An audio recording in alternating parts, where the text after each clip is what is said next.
Hi, good evening, everyone. My name is Pam, and I actually graduated in 2013, but that's okay. It took a little more time. So I did the full 2-year full-time. So why social work for me? So 2 parts, my life experience and my faith. So I grew up in a broken home, and there was a lot of chaos, a lot of trauma. It was just a very difficult journey for me. I, had someone who had mental health issues, someone who was also in and out of the legal system. So it was just very difficult. And as time went on, then my faith came in. That helped me through a lot of the difficulties that I went through. And I also knew that I wanted to make an impact in the community, in other people's lives, but I didn't know how. And so I had a friend that was actually in the program already, their first year, and shared about it. And I was like, oh my God, I need to apply. And so I heard so much great things, amazing faculty who's very supportive, encouraging, the faith integration. I grew up in the public school system, so I have no concept of how do you integrate faith in school. So that was something I was really excited about. And so I applied to APU, just APU. Literally, it was my one shot. So I was like, God, if this is the place for me, and sure enough, I got in. And so I did the 2 years. I wanted to kind of get it done, but I really loved the journey. I think what helped me most to get through it, because I was out of school for 3 years prior. So imagine living the kind of work life, right, 9 to 5, and now you got to get back into school, you got to do papers and reading. It was I would say my first year, the first semester was probably the most challenging one. I felt super overwhelmed. I wanted to give up, but with the faculty, my cohort, I bonded a lot with my cohort, so you'll make a lot of friends, and they're gonna just stick with you. You're gonna stress out, you're gonna complain, but they're just there with you, knowing that others are going through the same thing. So I found cohort being super important.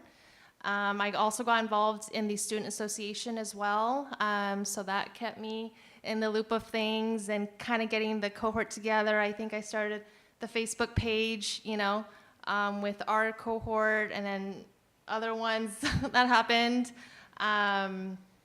So that's that. And then what do I do now? So I'm macro. I wanted to impact change on a larger scale.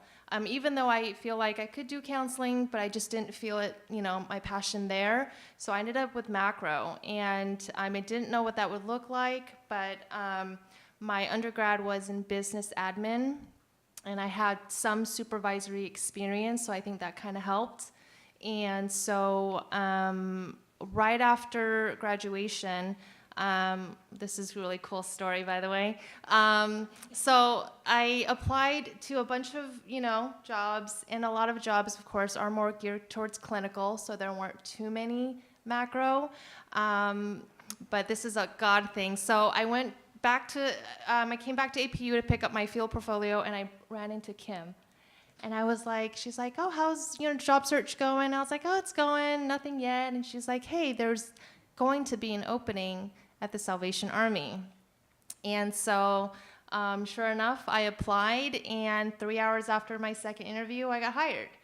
And it's a macro position. I was just thrown off because I was like, it's a supervisory position. And so I was the coordinator of family services. So I oversaw 6, it was actually 5 at the time, but it became 6, family services office that provides emergency basic need, food, clothing, furniture, partial rent to avoid eviction, partial utilities to avoid shutoff. At the time, we didn't do case management yet, but we did incorporate that later. So I oversaw staff, volunteers, hiring, staff development, incorporating best practices, which none of that was there, There was no organization, standardization. And so building relationship with the staff, then you got the, working with staff for our older generation that, changing in technology. So there's just a lot of things that were incorporated. And so I was doing that for 5 years, and I just got promoted a couple months ago to the director position. So whatever I was doing, but on a larger scale. So instead of just 6 offices, there's now 51 churches that I now oversee. And yay, thank you. Yeah, so now I'm going to do program eval for all of them because there's definitely a need that there's no standardization, organization, best practices. So I've been doing that, and it's been amazing so far. So yeah, thank you.